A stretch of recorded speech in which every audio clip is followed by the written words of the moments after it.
സവാള ഇരിപ്പുണ്ടെങ്കിൽ നമുക്ക് ചെയ്യാൻ പറ്റുക ചോറിനും ചപ്പാത്തിക്കും ഒക്കെ ഒരേപോലെ കഴിക്കാൻ പറ്റുക നല്ല ടേസ്റ്റി ആയിട്ടുള്ള ഒരു റെസിപ്പിയാണ് കേട്ടോ ഷെയർ ചെയ്യുന്നത്. അപ്പോൾ നിങ്ങളെല്ലാവരും ട്രൈ ചെയ്ത് നോക്കുക. 2 സവാള ഉണ്ടെങ്കിൽ സംഭവം അടിപൊളിയായി. അപ്പോൾ എങ്ങനെ ചെയ്യുന്നത് നോക്കിയാലോ.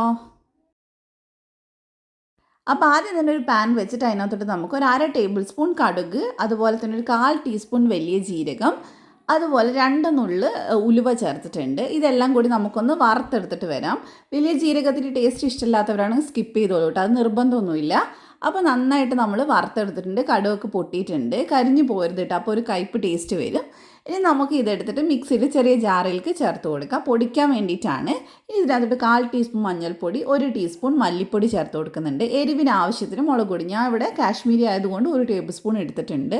പിന്നെ ഒരു 1/4 ടീസ്പൂൺ കായപ്പൊടി എടുത്തിട്ടുണ്ട്, ആവശ്യത്തിനുള്ള ഉപ്പ് ചേർത്ത് കൊടുക്കുക, എന്നിട്ട് പൊടിച്ചെടുക്കുക കേട്ടോ. ഇനി നമ്മൾ ഓൾറെഡി കട്ട് ചെയ്ത് വെച്ചിട്ടുള്ള സവാളയാണ്, നല്ല തിന്നായിട്ട് കട്ട് ചെയ്തെടുത്തിട്ടുണ്ട്, നീളത്തിലാണ് കേട്ടോ കട്ട് ചെയ്തിട്ടുള്ളത്. ഇതേപോലെ ചെയ്യുകയാണെങ്കിൽ നമുക്ക് പെർഫെക്റ്റ് ആയിട്ട് ചെയ്തെടുക്കാൻ പറ്റും. അപ്പോൾ ഞാനിതിനു വേണ്ടി അത്യാവശ്യം വലുപ്പമുള്ള 2 സവാളയാണ് എടുത്തിട്ടുള്ളത്. ചെറിയ സവാളയ്ക്കാണെങ്കിൽ 3 വരെ എടുക്കാം ഈ ഒരു അളവിൽ ചെയ്യുന്ന സമയത്ത്. അപ്പോൾ ഇനി നമുക്ക് ഈ നമ്മൾ പൊടിച്ച് വെച്ചിട്ടുള്ള പൊടി ഉണ്ടല്ലോ, അത് ഈ ഒരു സവാളയിലേക്ക് ഫുള്ളായിട്ട് നമുക്ക് അങ്ങോട്ട് ചേർത്ത് കൊടുക്കാം. പിന്നെ കുറച്ചൊന്ന് എരിവ് കിട്ടാനായിട്ട് ഞാൻ പച്ചമുളകും കൂടെ ചേർക്കുന്നുണ്ട്. 2 പച്ചമുളകും ഒന്ന് കീറിയിട്ടിട്ടുണ്ട്. ഇനി നമുക്ക് കൈ വെച്ചിട്ട് തന്നെ നന്നായിട്ട് ഈ മസാലയൊക്കെ ഒന്ന് ഈ സവാളയിൽ നന്നായിട്ടൊന്ന് തിരുമ്മിയെടുക്കാം, നല്ലപോലെ തിരുമ്മിയെടുക്കണം.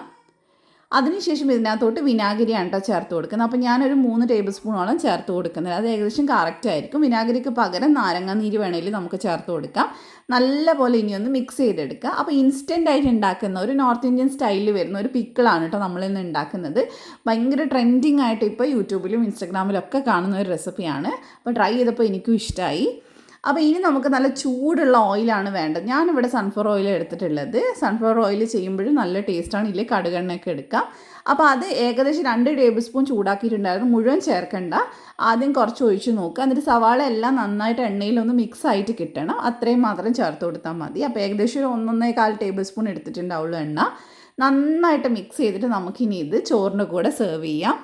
ചോറിന് മാത്രമല്ല കേട്ടോ, ചപ്പാത്തിക്കൊക്കെ നല്ല ടേസ്റ്റാണ്. ഇത് നമുക്ക് കുറേ ദിവസം ഫ്രിഡ്ജിൽ സൂക്ഷിച്ച് വെക്കാനും പറ്റും. അപ്പോൾ എല്ലാവരും ട്രൈ ചെയ്തിട്ട് ഫീഡ്ബാക്ക് ആരൊക്കെ ഇഷ്ടമായിട്ടുണ്ടെങ്കിൽ ഫോളോ ചെയ്യാൻ മറക്കല്ലേ.